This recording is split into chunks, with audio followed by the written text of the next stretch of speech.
Hello people of Goa. This particular video contains some extremely important information, and it is literally a matter of life and death, though thankfully not mine at this stage.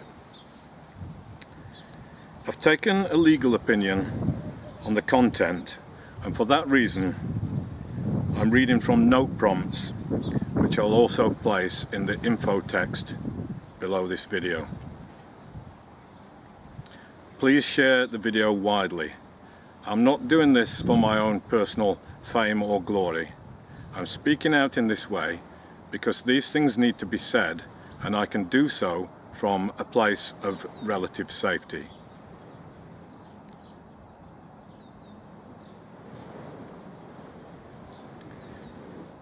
On the night of 2nd of April 2020, social activist Sudeep Dalvi published a post on Facebook severely criticising Goa's Chief Minister Pramod Sawant, where Sawant was requesting the citizens of Goa to report suspected Tabligh members returning from Delhi as possible virus carriers.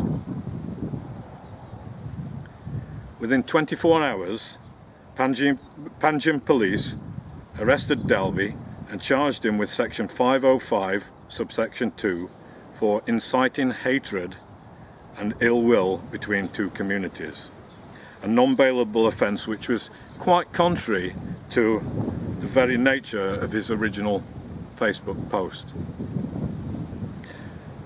Dalvi spent 3 nights and 3 days in custody Panjim police and was released on bail on the afternoon of 6th of April.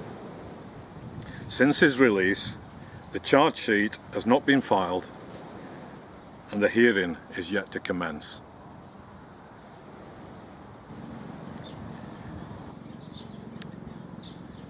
Precisely 44 days later, on Sunday the 17th of May at 8:45 p.m, a police team arrived at Sudeep Dalvi's house and demanded that he go along with them to the Old Goa police station. On being informed by his mother that he wasn't at home, luckily, the officer insisted on speaking to him by phone. This lady officer clearly identified herself as PSI Veronica and informed Sudeep that there was a complaint against him and instructed him to present himself at the Old Goa police station for an inquiry as soon as possible. When asked, this lady PSI refused to divulge the details of the complaint or its nature and was not in possession of a single legal document to justify her team's arrival at such a late hour on a Sunday night. The next day, Monday 18th of May, police teams also visited several of Sudeep's friends, inquiring about his whereabouts. On the 19th, his advocate called Old Goa police station 3 times to ascertain the nature of the complaint against his client, and each time he was informed by the police that there was no complaint against him or any record of a police team from Old Goa visiting his house. Sudeep Dalvi has been understandably shocked by these developments and is wondering what would have happened to him if he'd been at home when the police had arrived. Was this a case of impersonation? Or could it be that the Old Goa police had an extrajudicial plan for him that night? It certainly gives Sudeep ample reason to fear for his life. Now, on the 20th of May, that is today, just now, Sudeep Dalvi has been granted interim bail and protection by the court. Now, it isn't possible anymore for the police to arrest him extrajudicially, that is, illegally, without the specific orders from the court.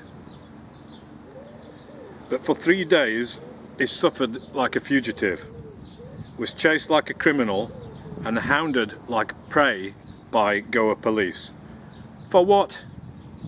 For simply raising his voice against the injustice happening all around him. So is this how police operate in Goa's so-called democracy? And is this the direction that Goa is heading politically? Is the government out to harass and silence its critics under the shadow of this epidemic? Is Goa simply heading towards Gujarat rule, or a dictatorship like Stalin's Soviet Republic or Pinochet's Chile, where anyone can be picked up at any hour of day for any reason or no reason on the whims of the dictators in power? These questions should be carefully considered by all right-minded Goans, especially by ones like Sudeep Dalvi, who are prepared to fight to uphold democracy.